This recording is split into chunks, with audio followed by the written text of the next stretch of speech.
প্রিয় দর্শক, কেমন আছেন? পুলিশ বাহিনীর পোশাক সম্পর্কে কিছু কথা বলতে চাই। আপনারা জানেন যে পুলিশ সদস্যদের পোশাকের পরিবর্তন করা হয়েছে, কিন্তু এই পরিবর্তন যে হলো, এটা কত পার্সেন্ট পুলিশ সদস্য তারা সমর্থন করেছে, অথবা তাদের আগ্রহ ছিল কিনা, বা এখন তারা পছন্দ করে কিনা, এবং কতজন এটা পছন্দ করে না, তারা নতুন পোশাকে ফিরে যেতে চায় অথবা আগের পোশাকে ফিরে যেতে চায় কত পার্সেন্ট, সেটি নিয়ে জরিপ হয়েছে। কেউ কেউ আবার বলছেন পুলিশের এই পোশাক পরিবর্তনটা জোর করে তাড়াহুড়া করে হয়েছে। ঠিক আছে, কয়েকজনের, একজন উপদেষ্টা এবং কয়েকজন পুলিশ কর্মকর্তার যোগসাজশে অন্যকে টেন্ডার দিয়ে মধ্যবর্তীকালীন সরকারের সময় টাকা পয়সা কামানোর জন্য পুলিশের পোশাক পরিবর্তন করার সিদ্ধান্ত নিয়েছে। কিন্তু দেশব্যাপী আপনারা দেখেছেন যে ব্যাপক সমালোচনা হয়েছে। পুলিশের পোশাক আগেরটাই অনাকর্ষণীয় একটা পোশাক পুলিশকে দিয়েছে।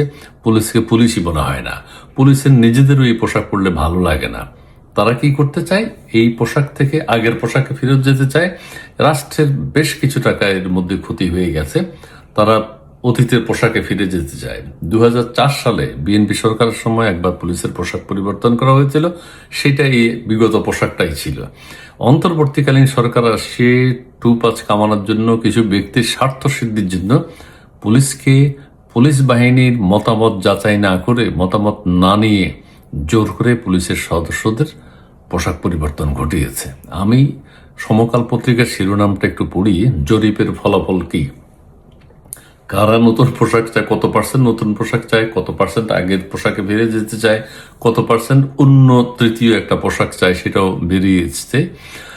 পুলিশের নতুন পোশাক পরতে আগ্রহী মাত্র 0.484 সদস্য, 0.84 সদস্য নতুন পোশাকে কোন রকমের মত দিয়েছে। আর পুলিশের পুরাতন পোশাকে, অর্থাৎ আগের পোশাকে ফেরত যেতে চায় 96.57% পুলিশ সদস্য। 2.59% পুলিশ সদস্য তারা নতুন পোশাক চায়, একেবারেই নতুন পোশাক চায়। আমি আবারও বলছি, 96.57% পুলিশ সদস্য চায় আগের পোশাকে ফেরত যেতে। ঠিক আছে, অন্তর্বর্তীকালীন সরকারের সময় পুলিশের জন্য যে পোশাক নির্ধারণ করা হয়েছে সেটি পরতে আগ্রহী মাত্র 0.84% পুলিশ সদস্য। আগের পোশাকে ফিরে যেতে চায় 96.57% পুলিশ সদস্য। বর্তমান বা আগের পোশাক নয়, একেবারে নতুন পোশাক চায় 2.59% পুলিশ। ঠিক আছে, এখানে কত টাকা অন্তর্বর্তীকালীন সরকারের উপর ব্যাপক সমালোচনা হয়েছে, কিন্তু তারপরও তারা কোনো সমালোচনার ধার ধারেনি। এটা পুলিশদের উপর একটা জরিপ হয়েছে, জরিপের ফলাফল হচ্ছে এটি। অর্থাৎ এই পোশাক আর থাকার কোনো সুযোগ নেই, কিন্তু রাষ্ট্রের ব্যাপক অপচয় ঘটে গেছে। ঠিক আছে, অন্তর্বর্তীকালীন সরকার 3 মাস আগে পোশাক পরিবর্তন করেছে, এই শেষ মুহূর্তে। আমরা বুঝেছি যে ব্যাপক সমালোচনা যেহেতু হয়েছে, অন্তর্বর্তীকালীন সরকার নিশ্চয়ই রিস্ক নিবে না, কিন্তু একটা কোম্পানিকে তো দায়িত্ব দিয়ে দিয়েছে এবং সেখান থেকে টাকা পয়সা নিয়ে নিয়েছে। সো জোর করে শেষ মুহূর্তে অন্তর্বর্তীকালীন সরকার 3 মাস আগে পুলিশের পোশাক পরিবর্তন করেছে। নতুন সেই পোশাক নিয়ে এরই মধ্যে নিজেদের অস্বস্তির কথা তুলে ধরেছে আর্মড পুলিশ অ্যাসোসিয়েশন, অর্থাৎ পুলিশ সার্ভিস অ্যাসোসিয়েশন। তারা বলছে মাঠ পর্যায়ে সদস্যদের মতামত উপেক্ষা করে এই পোশাক পরিবর্তন করা হয়েছিল, পুলিশ সদস্যদের মতামতের কোনো গুরুত্ব দেয়নি। ঠিক আছে, এর আগে আমি বলি পোশাকের জন্য কত টাকা। পুলিশের একজন কর্মকর্তা বলেন, অন্তর্বর্তীকালীন সরকারের একজন উপদেষ্টা, অন্তর্বর্তী সরকারের শেষ সময়ে অনেকটা তড়িঘড়ি করে পুলিশের পোশাক বদল করা হয়। এতে একজন উপদেষ্টা ও পুলিশের শীর্ষ পর্যায়ের 3 জন মুখ্য ভূমিকা পালন করে। ঠিক আছে, দরপত্র আহ্বান করার পর 141 কোটি টাকার কাপড় কেনার কাজটি পায় নোমান গ্রুপ। 141 কোটি টাকা, তারপর তো মেকিং তো আছেই।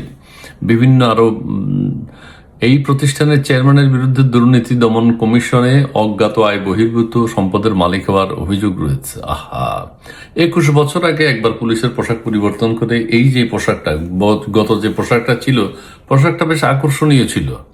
2004 সালে পরিবর্তন করা হয়েছিল।